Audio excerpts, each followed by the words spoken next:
teacher. Teacher tayo? Nanay, I have shot. Where's your socks?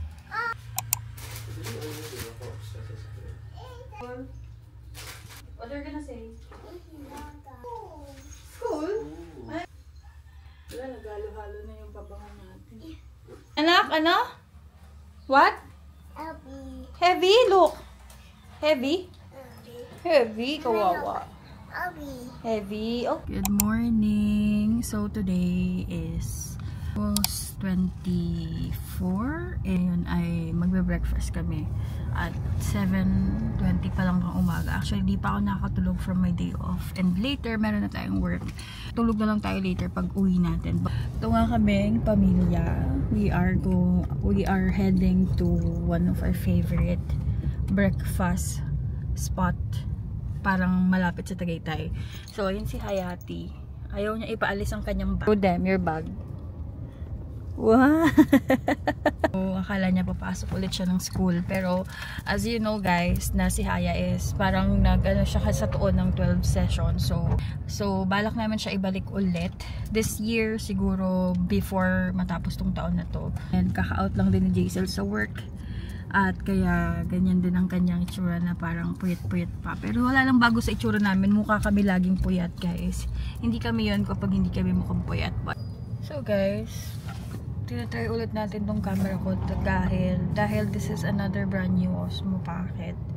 Because nasira nga yung 7 months ko na Osmo. Hindi na nagkaroon ng issues sa flip screen.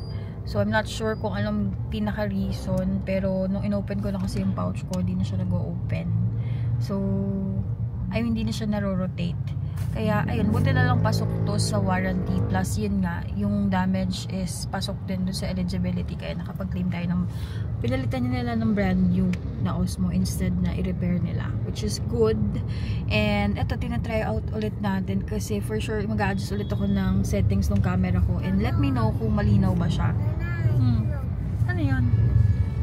What's that?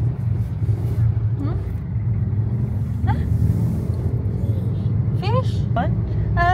Nakita niya ilo.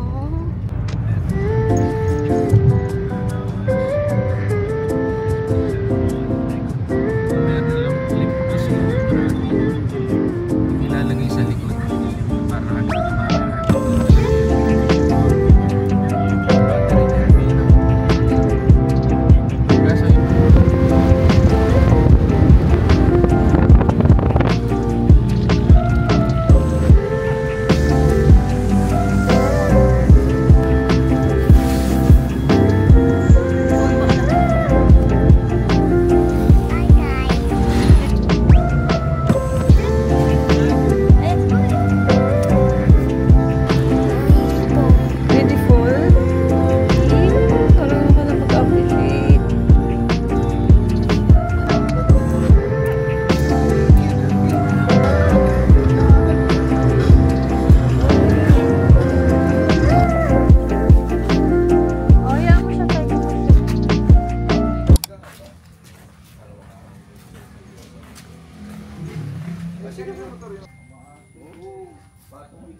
Haya, hi! Hi! Say hi! Guys, we are finally here and yung oras natin ngayon is 8:18 na ng umaga. So, naka-order na tayo. And yung worth ng order natin is almost 1,000 pesos. Para sa breakfast, sobrang mahal. Kasi in-order na rin namin si Haya. Actually, pag ganito, hindi na dapat may sarili na talagang meal si Haya kasi hindi na talaga pwedeng wala siyang sariling meal dahil kumakain na rin talaga siya. Ang problem namin ngayon kay Haya is nasisira na yung mga ngipin niya. And ngayon pa rin tumidede siya kasi ang hirap din ikat ng dede niya. Di rin naman siya mahilig sa candies and all. Minsan lang siya ng mga nagcho-chocolate or candies. Sobrang dalang lang. Talagang ang problem namin is yung dede niya. And especially pag natutulog, nabababad niya yung milk sa mouth niya. And let me know if parehas din ba kayo tayo ng pinagdadaanan. Hindi ko sure kung sa gantong edad is dapat mabulok na yung teeth niya. Yung iba kasi hindi nabubulok kasi maaga nilang kinat yung milk ng mga anak nila. Which is sa amin naman, ayaw namin ikat kagad yun kay Haya ng 2-year-old lang siya or like 1-year-old pa lang siya. And yun nga, mas more on solid food na rin naman siya. So, nabawasan talaga yung milk niya. Pero yun nga guys, sira na yung mga ipin niya. Which is stress ako. So, I'm not sure if i-advise siya na pwedeng pa-clean or pa-pasta. Parang hindi yata kasi for sure iiyak din siya. So, yun lang naman yung reason kung iniisip for Haya. Pero, dito na tayo. Waiting na lang kami sa aming breakfast. And medyo masakit na yung mata ko. Wala akong oras na guys. Yan pa yung makeup ko kagabi. Sa inyo, wala pa akong tulog. 12. So, ilang oras na akong gising. So, yun lang. Kaya lang natin yung order natin. And sila Jay, sila yung naglalaro. Sobrang nice dito. This is one of my favorite go-to breakfast spot. Kasi they are just open 3 times a week.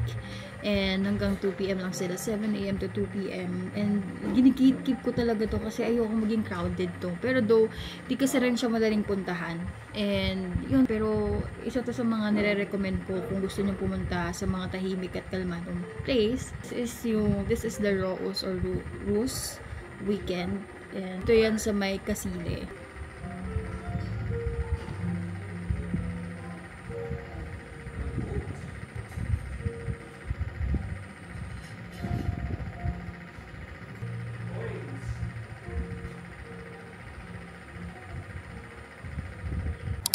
Curly fries.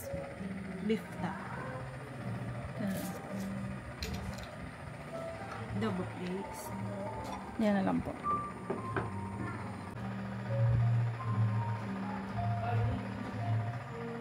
Aya, here's your fries. Come here, baby. Oh. Go. Nina.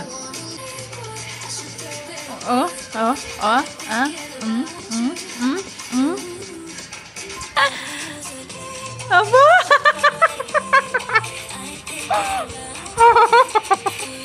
Wala din. Galing na!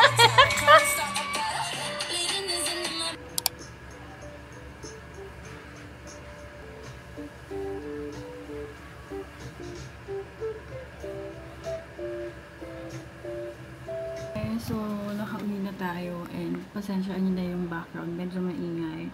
Pero yun nga, nakauwi na tayo and ang oras na natin ngayon is mag-alas 10 na and I'm getting ready na rin sa trabaho. So, natulog kami after makauwi ng bahay kanina. And now is nag-skincare lang tayo, wala akong base na makeup. Only yung pangkilay tsaka yung lip tint. Pero yan, mag-ano rin tayo, konting concealer para naman hindi tayo mukhang haggard kahit sa bahay lang tayo nag-work. Hindi ko sarap ang lilim na. Thank you. Ano yun? Ito yan. Mamaya, coaching. So, ito ang struggle namin madalas. Kung anong ulam, anong lulutuin. At ngayon, naubusan na kami ng iisipin. Especially now, nakapag-compromise yung schedule namin.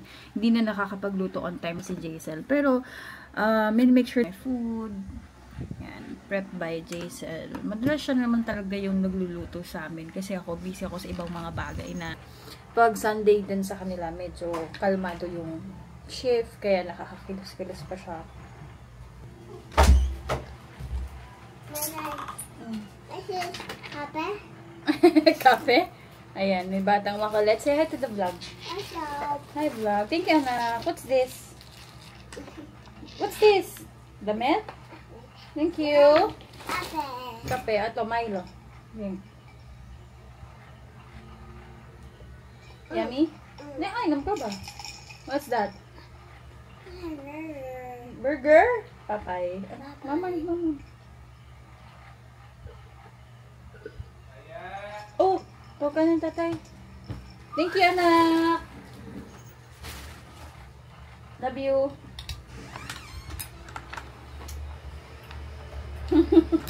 Bye.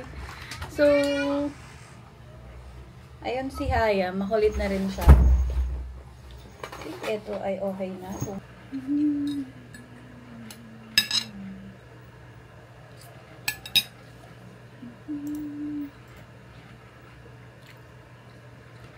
good morning.